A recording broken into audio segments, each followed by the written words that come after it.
Hey, good morning, good afternoon, good evening. Welcome to our next podcast, The War Inside, Finding Victory Over Alcohol. As as somebody that served in the Marine Corps for 12 years, this is one of the things that is not talked about enough throughout our military career. Matter of fact, part of the onboarding process, I think, throughout the military has been you're a new Marine and you get kind of forced down this pathway of alcohol, and a lot of service members struggle with it. So today we're going to break down the war inside of every single one of us from an addiction standpoint. So with that being said, I want to welcome our guest speaker here today, which is Jordan Northrup. um, Jordan is an active duty United States Marine Corps Lieutenant Colonel with over 22 years of service, including 3 combat tours in Iraq and Afghanistan.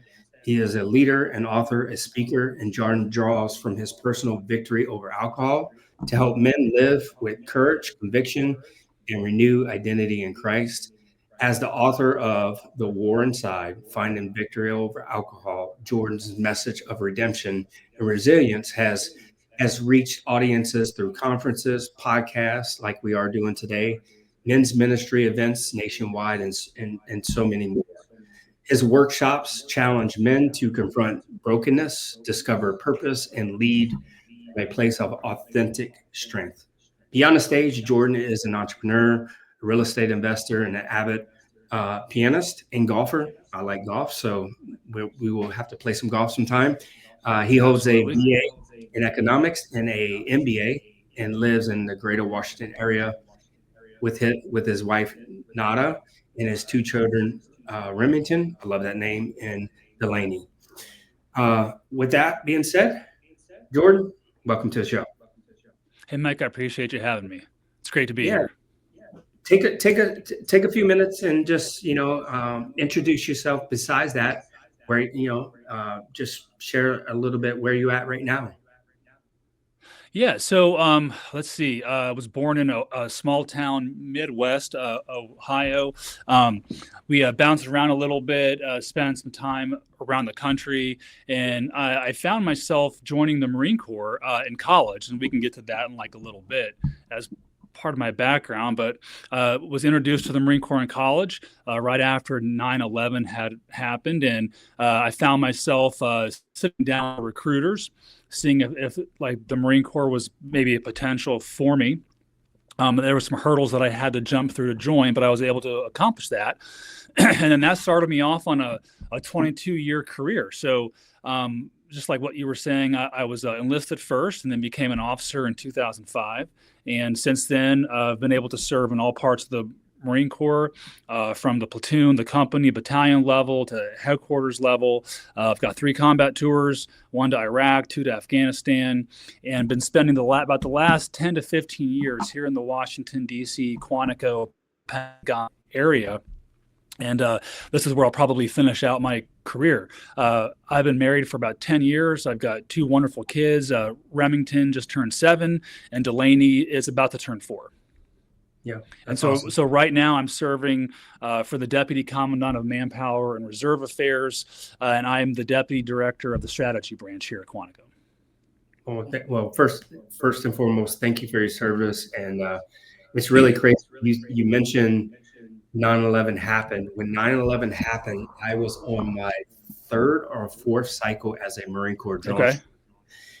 9/11 happened on a Tuesday. We were scheduled to pick up our platoon on Friday, but because the aircrafts were shut down, they had to push pickup to Saturday so all the recruits can get there on Thursday evening, Friday, and then we picked up Yeah. our platoon on Saturday. You know, looking back, I can't believe it's that long ago. Like, I'm 49 years old now. Uh, Only by the grace of God do I wake up every day, I work out, I keep myself healthy, where Yeah. I don't look my age, but you know, looking back, it's been over 20 something years since that moment. And that sparked so many people to join the military, like to come Hmm. out, almost like all these people come out of the woodwork, so to speak, and just to say, hey, I'm willing, ready, and able to serve. And people join the Marine Corps, the Navy, the Army, the Air Force. Why did you join the Marines? So let me answer that, but let me kind of put in some context first, if like I possibly could, right? Yeah, absolutely. Because that will help set like the stage for like why I joined. So, like I said, I was born in like Ohio to a normal Midwestern family. Dad was an engineer, mom was a stay-at-home mom, and but I kind of grew up a little bit different than most kids. So I was born with a speech impediment, a stutter, and that really shaped a lot of how I grew up and developed. So relationships were hard for me. And then when I was about 6, my parents got a divorce. And so like all children who go through that at a young age, they don't really understand the dynamics of husbands and wives and why things happen. And so my brothers and I have 2 younger brothers, we thought it was us, like we'd done something wrong. And we just didn't know. So my mom eventually remarried and we bounced around. We moved to Maine for a little bit. And we came back to Ohio when I was about 12. And coming back to small town Ohio after living in what I'll call like the woodsy part of Maine, right? So out there, no one cares what you do. Nobody cares how like you look, how you dress, how you talk. We were just living our lives. But when we came back to Ohio, when I was about 12 years old, I mean, it was culture shock. I mean, talking drastic culture shock. Now I'm living in suburbia, Ohio. Kids are playing pickup ball. They're in the ball like diamonds. They're going to the movies. Their hair's different. Their clothes are different. They interact differently. And I just didn't have any of that, right? And so going on into junior high and high school, I kind of started developing this sense of identity of where I was broken, defective, kind of always on the fringe, outwards looking in. And of course I had my friend groups too, but they were just like me. They like were misfits. We read like Tolkien before like the Lord of the Rings was cool. We played video games, didn't play sports, didn't talk to girls, didn't have anything going for us. And so by the time I got to the end of my senior year, I was like, man, I just really didn't like the guy that was looking back at me in the mirror every single day, right? Yeah. And so I'm like, Jordan, you have to do something different if you want to become somebody that you're not currently. And so I figured, well, I'm going to transition off to college. That's going to be my moment. That's where I'm going to redefine myself, find a new identity, because the one I've had up to this point is not really working for me. Right. And so I chose a school, a Christian school that was out of state. It was in Michigan. And so it was about maybe 3.5 to 4 hours away. So, it's close enough to get back on the weekends when you need to. It's far enough away to be out from mom's house. You're making your own decisions. You're working your own job, paying your own bills, and you're like living your life. And so I did that. And so when I got to school, I needed to find a way to, be on the inside, be on the in crowd, and be part of something bigger. And so, like all colleges and Christian schools included, there's an underground element at the collegiate experience where there's partying and there's drinking and there's drugs. And so I quickly kind of sought that world out. And because I was 21 in my sophomore year, I figured, hey, you know what? I can do this. I know what I'll do. I'll become the guy who buys. And so, so the way it would work is like during the week, there was part of the town surrounding our school where a lot of the college lived, right? It would, 5, 6, 7 guys would rent a house on Auburn Street, and 5, 6, 7 girls would rent a house on Diamond Street. And they would put out the word during the week that there was going to be a party at like the Friday or that Saturday night. And, there was usually a kegger, and it was $5 for a red Dixie cup, and you could have whatever you wanted, or you could bring your own stuff and just drink that. And so that's where the whole guy who buy things came in, because, during the week, I would also put out, hey, if you want a bottle, if you want a case, if you want something, you're a minor. Well, if you just give me the cash, I'll go buy it for you. And that's what I did. And so I was able to pocket the change, of course, but now I had this growing list of guys and girls, customers, if like you will, who were like seeking me out because I could give them something that they couldn't do for themselves. And I loved the attention. Well, that really kicked off a whole trajectory into drinking and partying. And that really began to overtake my entire college experience. And so, and it wasn't too long before I was drinking and partying more than I was working, going to class, and studying. And so I found myself, like stumbling into my senior year with economics and philosophy degree, but I didn't have any internships. I didn't have any job offers. I think my GPA was like a 2.3, like a 2.4. It wasn't great. It was like a C- average. And so I had enough presence of mind to realize that what I was doing my last 4 years wasn't working out, and I was about out of options. So now you brought in, why did I join like the Marine Corps? So I'm sure everyone listening who's of a certain age could tell you where they were on Tuesday morning, 9/11. For me, I was sitting in calculus 2. And so we had our professor, and he's doing his class, and then about 9:15 in the morning or so, an assistant came and pulled him out of class and said, "Hey, you need to turn on the TV in the classroom. There's like been an attack." So he flips on the TV in the classroom, and we all see this thing in real time happening. And I'm like, "Oh my goodness!" So that was my junior year, right? And so, I hadn't decided to join the military yet, but what that did was it planted a seed that there was a potential avenue there.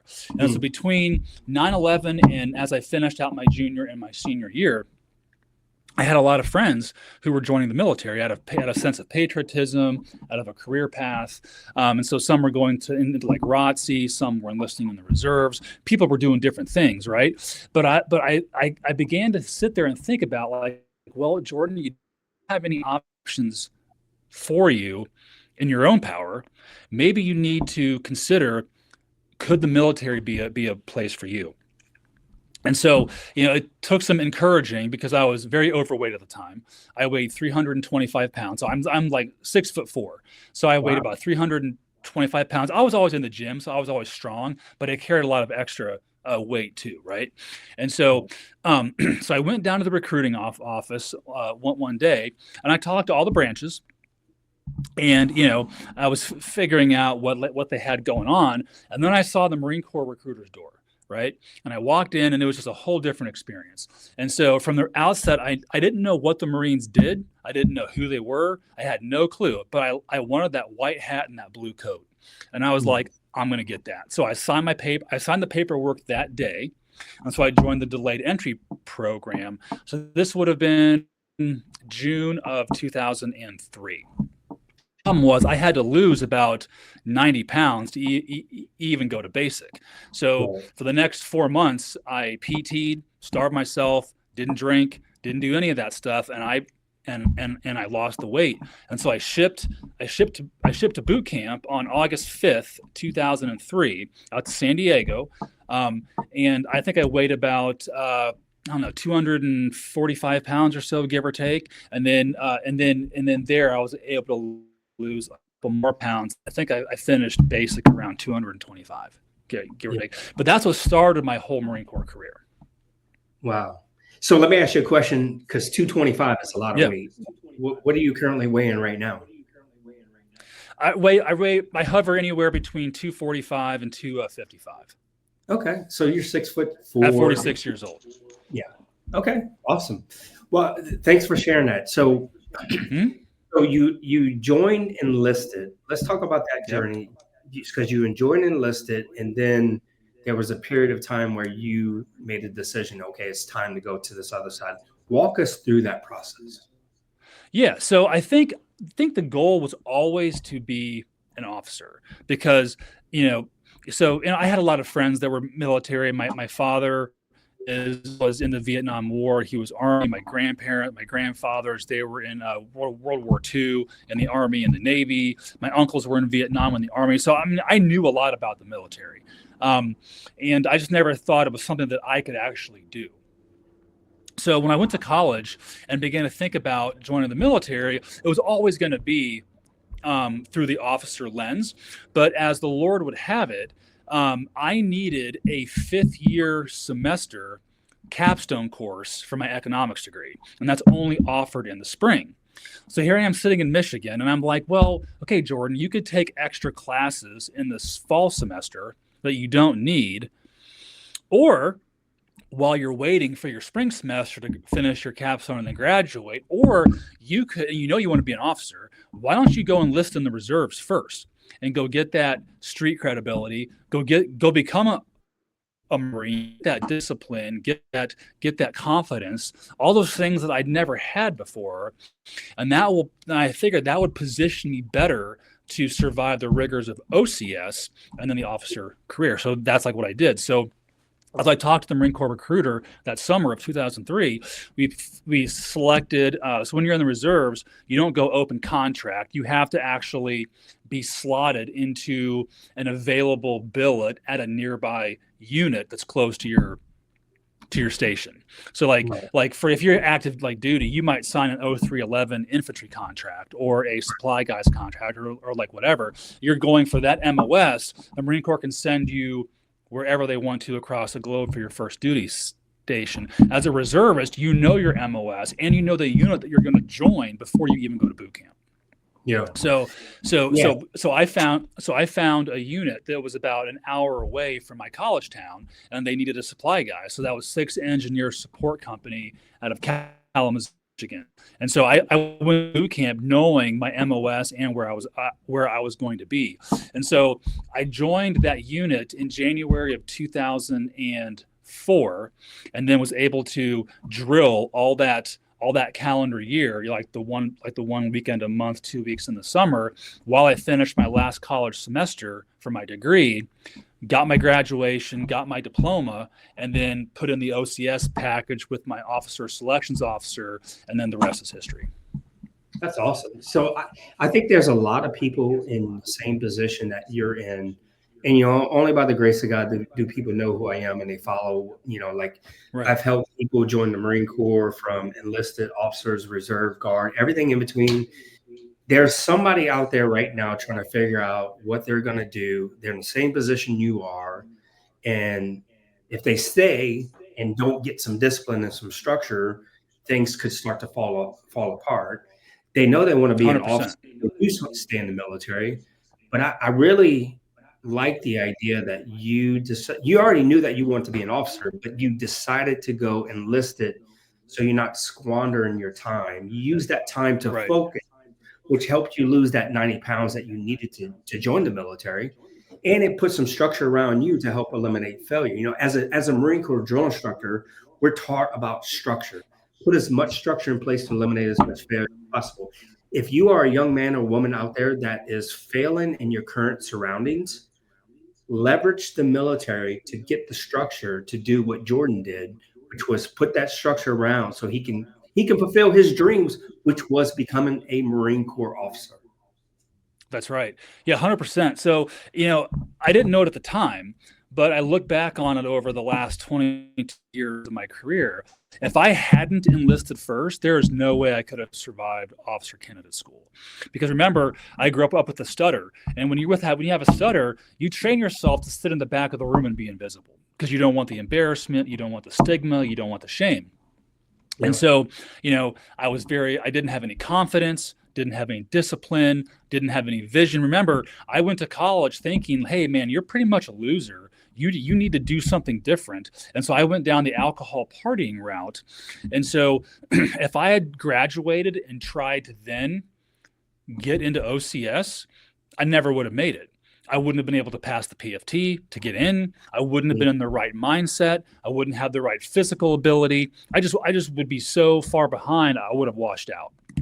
So having that enlisted Marine Corps experience, I went to OCS already having been a Marine. I was a Lance Corporal when I arrived at OCS. So I'd already been through the training. I'd already gotten the discipline. I'd already lost the weight. I already had the confidence, right? And so those tools helped me to be, and I already knew all the knowledge. I knew the drill. I knew the tactics. I knew the basics about leadership, right? Yeah. But I had all the right tools that I needed to then actually not only survive OCS, but actually be a light and a leader to the other college kids who were not prior enlisted. Because at OCS, right, I mean, if you're a prior, you're a very small cadre within your company, within your platoon that has any Marine Corps experience at like all. So you have kids coming from Ivy League schools, from state schools, from private schools, whatever, and they're all trying to become an officer as well, but they have no familiarity with any of the Marine Corps, and they're getting it right for the first time. So Yeah. I think having that prior enlisted experience just gives you that much more of an edge when you're at OCS. So let me ask you a question. So you graduate as a Marine, you go as a Marine Corps, as a reservist, and you're still in school. Did you find yourself falling back into your old ways, or were you disciplined enough to say, okay, here's my path forward, and you cut all the nonsense out? It was a little bit of both. So by that time, I was my fifth year semester course. So I was kind of done with the big parties, the big kegger bashes. I still drank, but I will say that I was able to dial it back enough. And I also had enough discipline now because I was a Marine and I was a drilling reservist to keep up the PT, to keep my grades up. So I would say the vices were still there, but they were more muted. And I was able to leverage my Marine Corps discipline and leadership to excel academically. So my grades ended up being, I went from what I said before was like a 2.2, I ended up with like a 3.6. Okay. So basically, I was able to get almost. So it wasn't controlling you to the point where it was driving your grades down. You were controlling Correct. it enough to still be successful, but not thriving. Correct. Yeah, because when the war inside, finding victory over alcohol. You mentioned part of that, the plague of a life for 14 years. So I think that this is a good segment opportunity to switch before we get into the 14 years and the war behind that. Did you find yourself, once you became an officer, that still carried over as well? It did. Yeah. Because and so how do I say? So when I became an officer, you bring everything with you, because the officer is just, how do I say? You're still the same person. You maybe have a professional rank on your collar. You have more training, but you're still you. Whatever habits and whatever identities you brought with you into your officer career, I mean, they're like still there. So now you have more tools, right, to either suppress some of your baser instincts and some of your vices, so you had that available. But I was still me, and so like you'll attest to, Michael. So the Marine Corps, it talks a little bit. They work hard and they play hard. There is a culture of, we want you to train hard and fight the nation's battles. There's also a culture of relaxation and enjoying your time off. And unfortunately, there's a culture of heavy drinking associated to that recreational time. And of course, the Marine Corps, as from a leadership perspective, is very adamant: be responsible, always do the right thing. And they do a tremendous job of providing resources for responsibility and for behavioral things like that. But organically, Marines find a way to relax, and alcohol is a big way to do that. And so, at the basic school, after I got my commission in March of 2005, you go to the basic school across the way at Quantico for 6 months, and that's your like entry level officer schooling. That's where you learn combat arms and admin and logistics and air support and all land navigation and all those things. And that's gentleman rules. So you're working Monday through Friday, but you have nights and weekends off, and you're on your own program. Go do whatever you want to do, man. You got your car there, you're an officer, you are fully an adult and expected to make good decisions. And so what I found myself doing was I would kind of hang back in the barracks on the weekend. Most everybody else, they were married or they had family in the area, or they would just clear out and get away from Quantico for the weekend. I would kind of hang back in the barracks and just watch movies in my room. I would drink beer, I'd PT.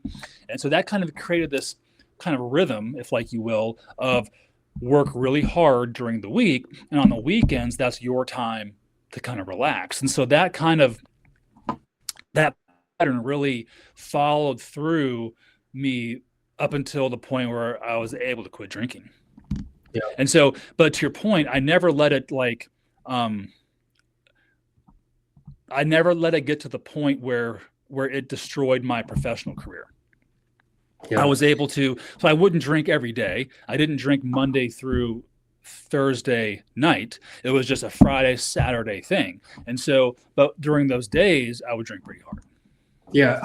I remember when I first joined. So I'm originally from Louisiana. When I joined the Marine Corps back in 1995, the drinking age was 18 in Louisiana, and the drinking age in the federal government for military service members was 18. And they actually changed it in my first year when I was in Iwakuni, Japan. They changed it to 21. But at the time, it was almost like you become a Marine, you get living in the barracks, and you're almost forced to drink and do stupid stuff. Like I never, if I can look back and say, well, I wish leaders would have said it's okay for you to not partake, and it's okay to go do other things, and it's okay to start working on an education. Like I never had any senior leaders above me say, "Hey, don't go that way. Do this. Oh, interesting. Don't this weekend." It would have fast tracked my learning curve where I didn't have to go through those struggles. And I think that like you said, it would be a Monday through Thursday you would not drink, but then it's Friday, Saturday, and Sunday. And then what happens is it starts to snowball where Monday rolls around. You got a hangover on Monday, so you work really hard and be like, okay, I'm just going to drink tonight and I won't drink for the rest of the week. And that keeps progressing every day. Yeah. I never really lived in the barracks. So as an officer, active duty, I was always afforded to live out in town. So my only barracks experience was really enlisted MOS schools.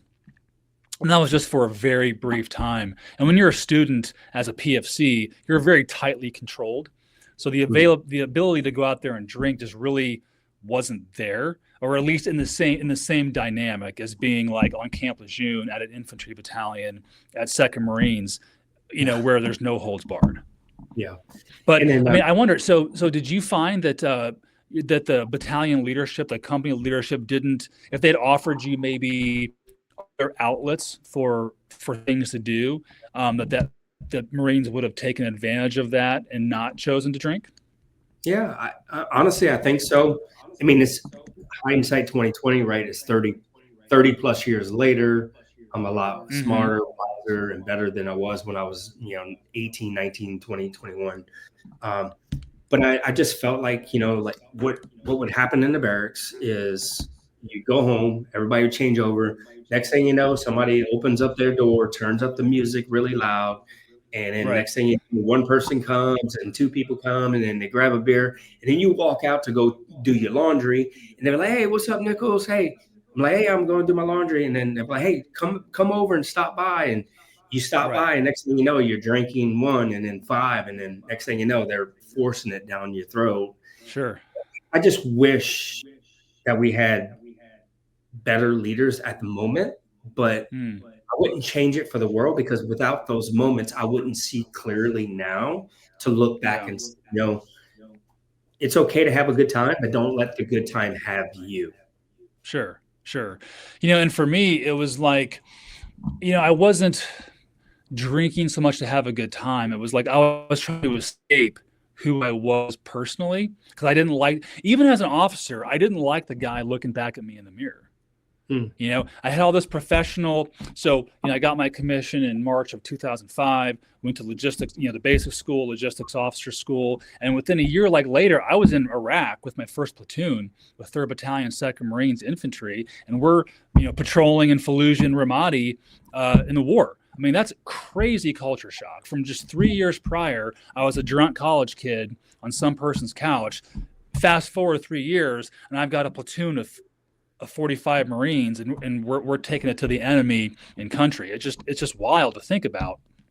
So it's like there's almost like this dichotomy of two people. Like professionally, I'm advancing. I'm going on to back deployments. I'm getting combat time, leadership time. I'm getting all the medals on your chest. I even got promoted ahead of like schedule to captain and to major.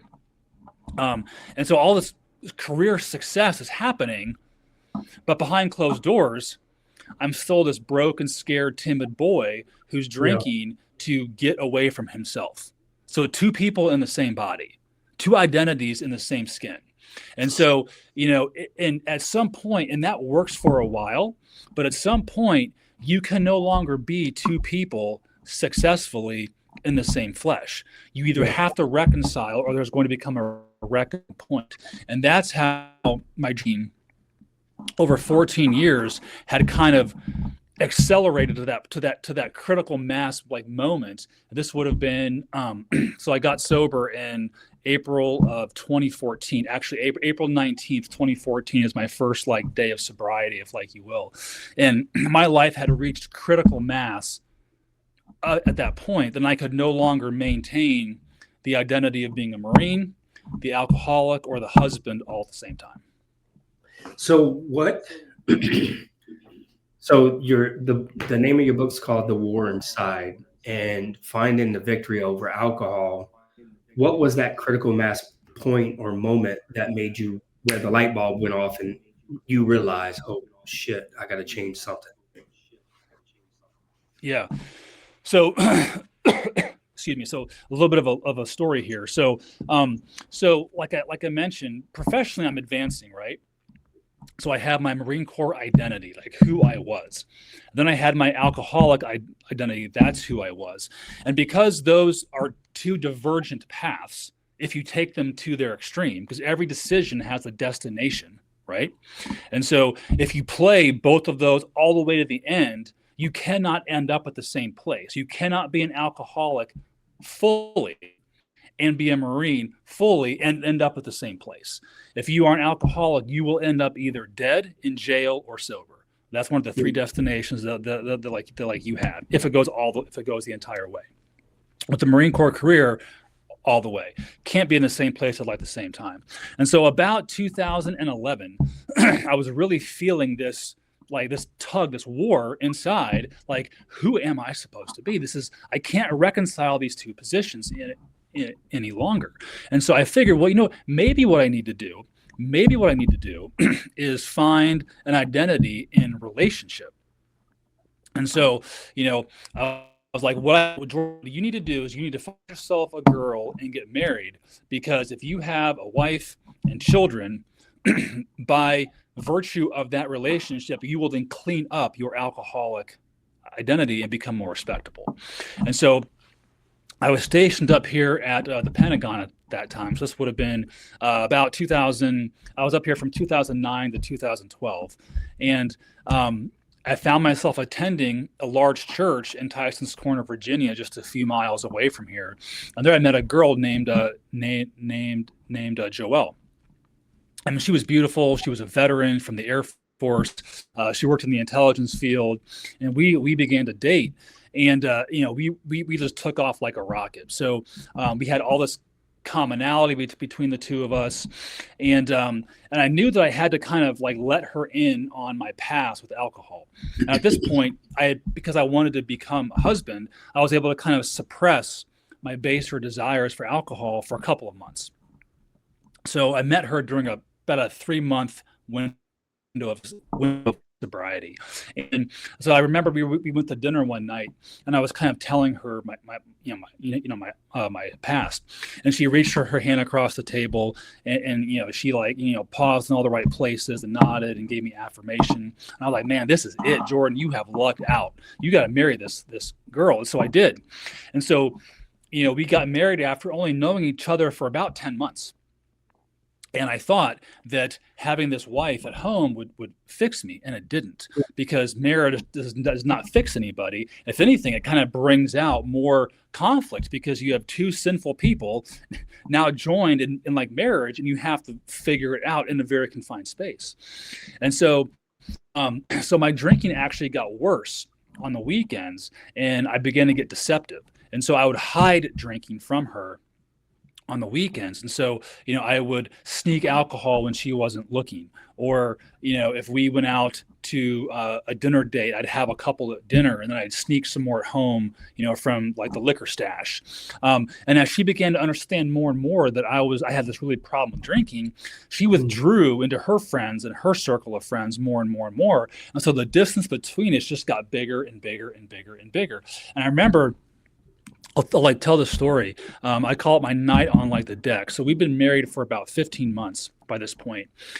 And she would travel for work occasionally. And this one time she was out of the country for about 3 weeks. And so when she's out of the country on the weekends, no accountability, I'm getting torn up.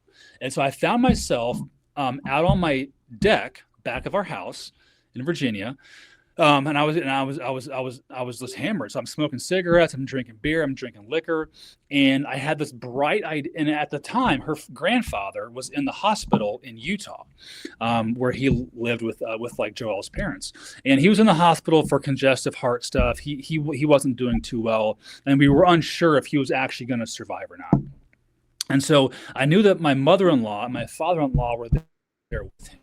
And so I had this idea that I'm just going to text my mother-in-law and say, hey, would Robert like it if I called him to give him some encouragement?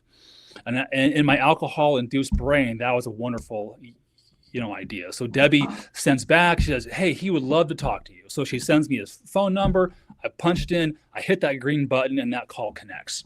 And I don't know what came out of my mouth, but it wasn't coherent. All I remember is, Jordan, are you drunk? And then blackout. So I don't know if he hung up the phone, if I dropped it, if I passed out. Somehow the call was done and I blacked out. And I came to a few hours later on the deck boards of my deck. I'm thinking, what have you done? And so, to the best of my knowledge, Joelle never found out about that because she never confronted me. But it just cemented more in my mind, Jordan, you were this professional Marine, but you are a broken alcoholic. Wow. And it wasn't too long after that, I came home one day to our house, and the house was dark. It was a Friday, and Joelle was kind of sitting on the couch crying to herself, and she said, we need to have a talk. And so I knew what that meant.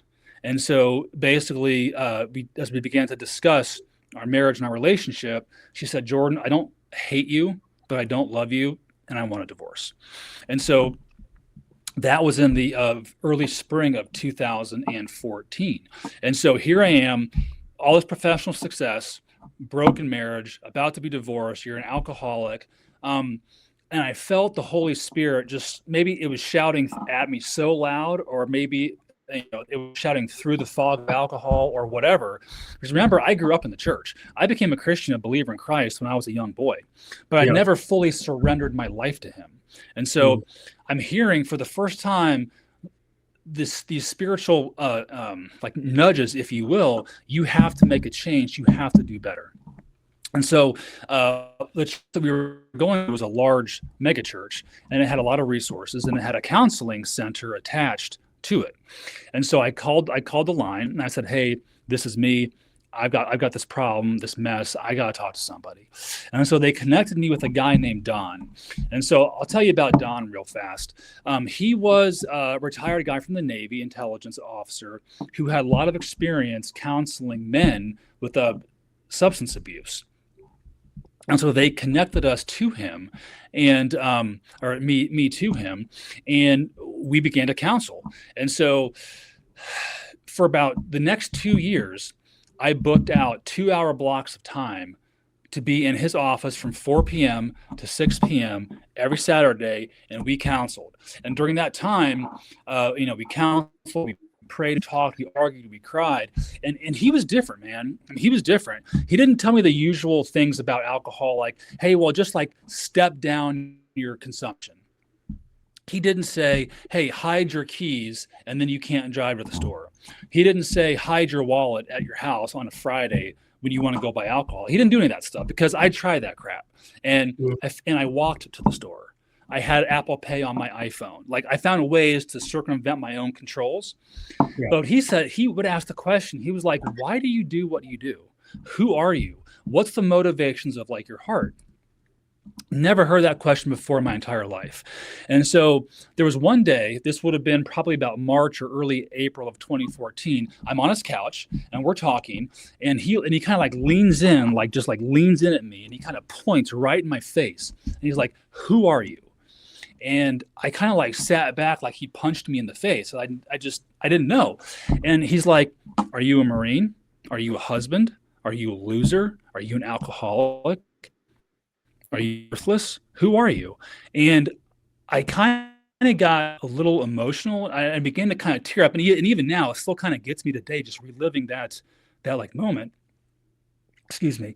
And I kind of said, like, I think I'm all of those things, and I'm a disappointment.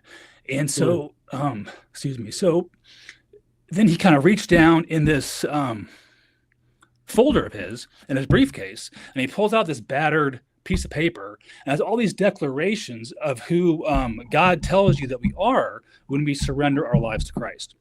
Right. And he just starts banging them out like one at like bam, bam, bam, bam. And I'm just like getting shot in the chest, like all this stuff. I'm like, I'd never heard that before. And so he's like, if you want to be different, you have to forget the Marine, you have to forget the husband, you have to forget the alcoholic, and you have to find an identity in Jesus Christ. And the rest is just stuff that you do. Yeah. It's not who you are, because you are a child of his.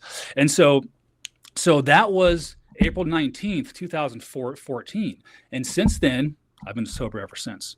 And that doesn't mean that it wasn't hard. That first year, oh yeah, that was hard. There was work to do. It wasn't like some lightning bolt came down from the clouds and just made me perfect. No. I mean, that might happen for like some folks, but that's not the norm. You still have to put in the work. But the difference was that you have now power and a different perspective, and you have the tools where to actually put into practice that make sobriety possible. So let me ask you a question. When it comes to when you were going through I think you said 2 years of counseling every Saturday, were you still drinking during that time, or did you already make a decision to quit and then start the counseling? I did at the beginning. So I started the counseling in February of 2014. I didn't get sober until April 19th. So there were still, 2.5 months of drinking. And every day I would come in, and every Saturday I would come in, and Dawn would be like, "Did you drink this week?" And I was like, "Yeah, I did." Blah blah. I'm like hungover right now, And so, but he was like, "Hey," he said, "I have no judgment against you. Let's just talk. Let's just talk through this." And so we did. And so what was great was really awesome was after that April 9th, it was a Monday. I had 6 days until my next meeting. And so I could not wait to get in to tell him that I had that. When he asked me, "Did you drink?" I'd be like, "Nope, I didn't drink." And like I said, there was a lot of work involved in that, because so my routine was on a Friday, I would leave work, I would go PT at the gym on base, and then I would hop in my car and I would drive off Quantico, where I was at the time. And as you're leaving, if you've been to Quantico, if you're going out the back gate by the PX, there is a traffic light right there, and there is a Marine Mart right at that traffic light, and they have all the assortment of alcohol that you could possibly want. And my routine was, after the gym, I would drive off base and I would pull in and I would buy my supply for the weekend. I would buy more than I needed in case I overindulged. And then, if you're that far drunk, you can't obviously go drive to go get more. So you want to have supplies. I would go there and I would buy, and then I would go on home. Well, as the enemy would have it, on that Friday afternoon, as I was leaving base, I come to the light and it turns red, and I'm the first car. And so my hand was like shaking. It's like, do I flick on the blinker and make a right into the parking lot and go stock up, or do I trust that Christ to protect me and ask for help to withstand the temptation and go on straight? So I'm gripping the wheel. I'm like shaking there. That light turned green, and I freaking floored it right off base. And then I was able to get home, and that kind of broke the spell for that weekend. And I went home and spent the rest of that weekend reading my Bible, praying, working out, talking to other men, having community around me to kind of help insulate and protect me from myself, because I was a Yeah, master at breaking my own controls. you said something that I think is really important that people understand. You were still drinking, but you made the decision that I need help. You're going Yeah. to counseling, but you're still struggling 6 days out of the 7 days a week, but Hmm. you're still showing up. The Bible talks about God wants us to come just as we are, regardless if Yeah. you're broke, you're busted, you're disgusted, you're drunk, or whatever. Just show up. And what I noticed was, let me give you kind of my story when it comes to Yeah. like alcohol. And when I first met my wife, I was a Marine Corps drill instructor. She worked at the credit union on base. Every weekend we started going out and we would drink and we have a great time. And then we both fell in love with each other, but we both said we don't want to say we love each other because love seems to wither away after 3 weeks, 3 months, 3 years, or 30 years later. It seems to Right. wither away. And Right. so Right. I said, hey, what can we do different that we haven't done in previous relationships so that what we feel right now, we can make it last forever? And we both came to a consensus that, and remember, I'm a Marine Corps drill instructor. I'm training recruits live and active in the trenches. Yeah. And I was like, well, why don't we start going to church every Sunday? As long as I don't have duty on base, why don't we just start going to church on Sunday, no matter what? And so we would go out Saturday night after I got off the drill field. I go home, take a shower, we go out. And in the beginning, we started off, we'd stay out to 3 or 4 o'clock in the morning. I didn't have to be in work until like noon because the recruits, had, services that day. And we would hang out. But no matter what, we made a commitment every Sunday, drunk or not, hungover or not, we'd start going to church. And slowly what happened was we would go hungover. Then next thing you know, I'm going to work. Next Saturday, instead of staying out to 3, 4 o'clock in the morning, we'd be like, oh, we got church in the morning. Let's go in by 2 o'clock. And then slowly but surely, those things that you are desiring to do slowly but surely start to change. And it's just a small pivotal change that really Yeah. brings the entire breakthrough, because it got to a point where, okay, hey, we're only staying out to midnight tonight because we got church tomorrow. And then the next weekend, we're like, okay, hey, how about we skip going out tonight? Why don't we just do a late lunch, early dinner and be home by 10 o'clock? And next thing you know, we're not even going out to the club anymore. Next thing you know, we're slowly Yeah. letting those bad habits start to change. And what's really important is you on the backside of that, you have to have people in your life that are You do. speaking life, hope, faith, all these things into you while you're still broken, in order to Yep. start slowly changing. And that's what happened for my wife and I. And fast forward 24 years later, we're still together.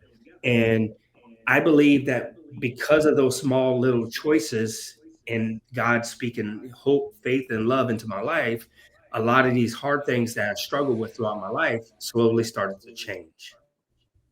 Absolutely. I mean, having you like said it very, very well, Michael. Like it's a progression. There's behaviors that will change over time. I've heard some stories of I've heard pastors where they were addicted to drugs or pornography or whatever. They had this pivotal like moment and they were just changed, and that's wonderful. God can do whatever He wants to do.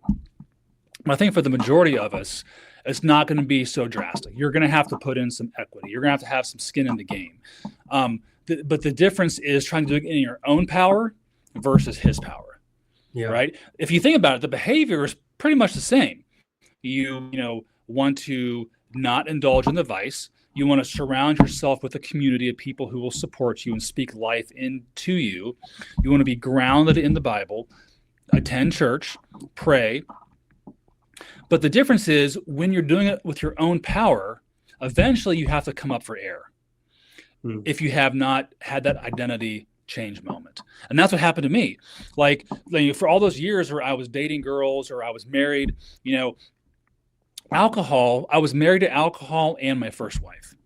And if I was with one, I was cheating on the other. If I was with alcohol, I was cheating on her. If I was with her, I was cheating on booze. And you can't be married to more than one person at like the same time, right? And so that's the price that it took for me. And so um, all those years of drinking had conditioned me to have certain behaviors that are very hard to break. But why I say that is because in my own power, I couldn't break them. I tried. I've been to AA. I tried all the tricks, all the magic like talismans and spells and things that you can do to stop drinking. I did all that crap. It didn't work Yeah. for me Yeah. because I was didn't have it was my power. Once you fully surrender to Christ, you have his power. And all those same behaviors, those controls that you used to do that didn't work, all of a sudden work now because they're energized with his power and authority. So there's people out there currently that are struggling with alcohol to the point where they're looking forward to 4 o'clock this afternoon or 5 o'clock this afternoon, football games coming on, or whatever the case may be, and they're looking forward to drinking. But at the same time, they're listening to this and they want to change. The number one thing I would tell somebody in that position is start putting small little structural things in place to eliminate as much failure as possible. One simple structure could be is start going to a church, and every Sunday let somebody with faith that has been there, done that, and can start speaking life into you. Number two is be cognizant of what God is telling you, because if you wake up every day and you're not liking the person that you're looking into the mirror and you see the reflection, uh, you can slowly start making those changes. But number three is you could start taking the initiative to find ways to win the war inside and find a victory over the alcohol. We got about 10 minutes left. I want you to tell Yeah. us what sparked you to write this book and how can it help somebody pick it up and read it and help them change their life. Yeah, for sure. So I hadn't been sober very long. I was laying in bed, so I read every night before I go to bed. I have my entire life. And so I'm laying in bed, I think it's like 11 o'clock, and I'm newly divorced, I'm newly sober, and I'm reading a book. I remember what it was. And I felt the Holy Spirit nudge me and say, get up and write down your story. And I'm like, no, like I can't do that. Like, no. And so I fell asleep. And so then the next night I'm reading again, same time, same book, the nudge again, get up and start writing your story. And I said, Lord, I don't know who you're talking to, but it's probably not to me, or I'm talking to myself. No, no, thank you. Sorry. Third night in a row, 11 o'clock in bed, reading the same book, nudge again. I'm like, are you talking to me, Lord? And I didn't hear a voice, but I felt in my spirit, yes, I am. Get up and start writing. So I got up, I put on a pot of coffee, and I walked into my office in my apartment, sat down at my desk, pulled up my laptop, and I opened a Word document, and then I began to write. And I didn't write much that night, but I wrote the introduction to the story, which you can read word for word in the book. And so that kicked off a process for I finished writing the book probably a year. And it went through several rounds of like drafts and then multiple rounds of like editing and whatever. And it was finally published in the summer of 2019. And by this time, I've been sober for about 5 years. So I had credibility, I had time under my belt. The product was like really, really good. And I felt that he wanted me to write that story because my story is just an average guy.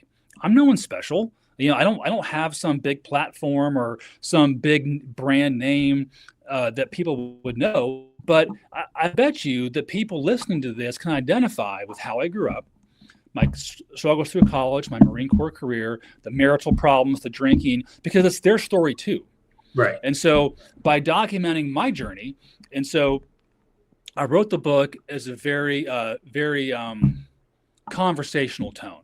But within there's also lots of truth and practicality and wisdom in there. And I wanted to put the reader in my own skin and experience what I was thinking during my own war inside. And then I take the reader from that journey from where it all began to how it's been reconciled in Christ at the very end, and I give them tools that they can apply to whatever they're going through, whether it's alcohol, whether it's addiction to pornography or sex or drugs or gambling or workaholism, anger. I mean, whatever the case may be, it all comes from the same brokenness. And my brokenness was like alcohol, and that's why I my story can help not just alcoholics, but anybody who's struggling with who they are, problems in their life, and how to get right with Christ. Yeah, it's almost like you can rewrite the book and take the word alcohol out and just leave Exactly. fill in the blank, because everybody's, no matter what, we're always struggling with something, right? Like, and you can give up alcohol and then become addicted to working out all the time, or you Right. can get addicted to having sex all the time. Like, there's so many addictions out there. It's almost like we exchange one for the other, and then the other becomes extreme, and then we realize it. It's almost like you could write this book or update the book to be part two, like the war within inside, and then finding victory over whatever it is that they're struggling with. For sure. For sure. Yeah. So, look, I haven't read your book yet. I'm actually excited to probably pick it up and read it. I think that Appreciate that. where can people find the book? So it's on Amazon. Just search for The War Inside, Finding Victory Over Alcohol, or search for my name, and it'll take you right to the link. You can buy it there. There you go. You can also find me on Instagram, on Facebook, and LinkedIn. Yeah. Would you like to before we wrap up? Is there anything out there that you would like to share with somebody that's right now listening to this message, or that's getting ready to pick up the bottle? What Mm, would you tell them in their moment right now? yeah. I would say first, you got to reach out to somebody. Like addiction thrives in isolation and darkness. It just Mm, does. You've got to call a buddy, call a friend, call the VA, call a church. Say, hey, I think I might drink tonight. Can I just come talk to you? Somebody will talk to you. The second thing I would say is that, you know, I didn't really start living until after I got sober. Like when I was drinking, I thought that like the pinnacle of life was to work hard and then get drunk. And I couldn't see beyond those experiences. It's only in the last 11 and a half years of sobriety where I've been remarried and have children and have a professional career and all these in business interests and all these other things that were denied to me when I was drunk, because you just can't do any of that stuff because you're always mm, drunk. Like there is a whole world just waiting for you to go get it, but you have to be sober. So it's I would say if that's you today and you are struggling with drinking, talk to somebody right away, and there's life beyond your current circumstance. yeah. You know, I don't share this often, but there was a moment where I was at a San Diego Chargers game Mm. and I was drinking. I drank before the game, and I was sitting there watching the football game, and I asked God a question. I said, Lord, why am I not as successful as the people that I see down there on the football field that are making millions of dollars? Mm. And I heard him, not audibly, but I heard him internally say, because you Yeah. put alcohol before me. And I was like, okay, I heard it. I kept drinking a little bit, and I told my wife, I was like, hey, I'm going to go to the bathroom and I'll stop at the concession stand and I'm going to get some more alcohol. Do you want anything? She said, yeah, whatever. Pick me up, whatever. So I went to the Sure. bathroom and I pull up into the stall, and there's this professional wrestler on the wall. And I looked up and I was already buzzing. I was like, Lord, why am I not successful the way that this guy is? And he said it again, because you put alcohol before me. All right. And so I was like, okay, that was the second time he told me. And then what I did is I went and washed my hands, and then I was walking to the concession stand, and I was doing what you were talking about earlier. I was like almost like shaking, like Just in shaking line right there. or get in line or walk past it. Yeah. And I was gonna turn, and I was like, no, I could do this. And then I just threw my remaining bottle in the trash and I walked past it. And it was almost like that spirit of alcoholism broke. And it broke on me for over 10 years. And so for Mm, 10 years, I didn't drink. But then okay. COVID happened, and then I started drinking again. And Yeah. then I said that to say this, that you may go through cycles, but you have to keep fighting the battle. The Mm, battle is do you want it? Do you not want it? Can you take one small step to eliminate failure in the future? Can you walk past the concession stand? Can you not stop at the liquor store tonight on the way home for the weekend? Like wherever you're at in this journey, just try to take one small step forward.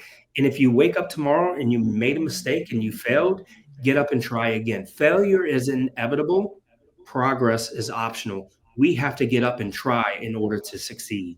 And I agree. failure is inevitable, and you will keep failing over and over again. But eventually, as long as you don't quit and give up, you can succeed. That's the secret. Yeah. You just got to keep like we're all going to mess up. So like I know that for me, my alcohol journey is done. But that's just for me. There's other people out there, and I have no fear of it.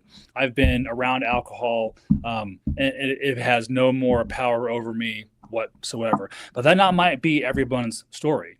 You Yeah. know, some people might not drink for a time, but then they fall, and and that's okay. Give yourself a little bit of grace. But like to your point, Michael, is you've got to get back up, keep trying, go back to the Lord for grace, mercy, emotional endurance to take one neck to get through one more day without doing. You can fill in like the blank, and what you'll Yeah. find is that over time you'll string together days of sobriety, and days will turn into weeks, and weeks will become a month, and a month becomes six, and 6 months becomes a couple of years, and so on, and like so forth. And the more that you ground yourself in Christ, the easier it gets.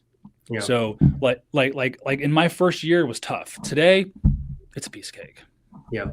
I hope that the Marine Corps or any other branch of service, anybody that's hearing this message, about your book, I hope they invite you to go speak to their small unit leaders, their NCOs, their officers, their command staff, whatever.